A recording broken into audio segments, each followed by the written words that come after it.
আজকে যেহেতু আমাদের জল ঢালা, নদীতে জল ডুবাতে এসে এরকম কিছু হয়ে যাবে আমরা নিজেরাও ভাবতে পারিনি। তো গাইস, তোমরা তো জানোই আমাদের এখানে 17ই আগস্ট মানে এই রবিবার বাবার মাথায় জল ঢালা হবে। তো তার জন্য আমরা কিছু আয়োজন করেছিলাম, আর সেই ভিডিওটা ছাড়ার জন্য একদিন দেরি হয়ে গেছে। যেহেতু 18ই আগস্ট, তাই আজকে ভিডিওটা এডিট করার পর পোস্ট করে দিলাম। ভিডিওটা কিছু জ্ঞান দিয়েছি, এবারে ভিডিওটা শুরু করা যাক। কোনো মাইক সেট করিনি এবারে, তো আমরা সিং বাজনা করেছি, তাই সিং বাজনাটা চলে এসেছে কালী মায়ের কাছে। তো এখানে এসে কিছুক্ষণ বাজানো হবে, লোক টোক জড়া হয়ে গেছে, তাই এবারে বাজানো শুরু করে দিল। কিছুক্ষণ বাজানোর পর সব এবারে আস্তে আস্তে চলে যাচ্ছে সব নদীর কাছে, যেখানে জল ডুবানো হবে।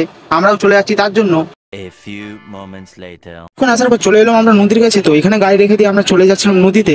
এই যে তোমরা নদীটা দেখতে পেয়েছো, এই নদীটাই জল ডুবানো হবে। তো সবাই কিছুক্ষণ দাঁড়ানোর পর এবার জল ডুবাতে লেগে গেল। জল ডুবাতে এসে এই সাইডে প্রচুর ভিড় হয়ে গেছে, তাই অন্য লোকগুলো দেখো কোন সাইড দিয়ে নামছে জলে। আমরা এখানে দাঁড়িয়ে দাঁড়িয়ে দেখছিলাম। তারপর জল ডুবানো হয়ে যাওয়ার পর সব লোক ওখানে দেখো সবাই দাঁড়িয়ে আছে। এবার সিং বাজনাটা বাজবে, আর এখানে কিছুক্ষণ নাচ গানা করে তারপর এবার সবাই বেরোবে রওনা দিকে বাবার মাঠে জল ঢালার জন্য। বেরিয়ে পড়েছে। আর এবার দেখো এই বাঘটা দেখো কেমন ভাবে সাজিয়েছে, ছাতা আছে, আর ভাই রোদেও কিছু হচ্ছে না এদের। আমাকে ভিডিও বানাতে দেখো এরা কেমন গাড়ি নিচে নিচে যাচ্ছে। এবার আমাদের সিং বাজনাটাও চলে এসেছে। তো আজকের ব্লগটা এতটাই, দেখা হচ্ছে পরের ভিডিওতে। Thank you for watching, ta ta bye bye. চ্যানেলটা সাবস্ক্রাইব আর ভিডিওতে একটা লাইক করে দিও মনে করে।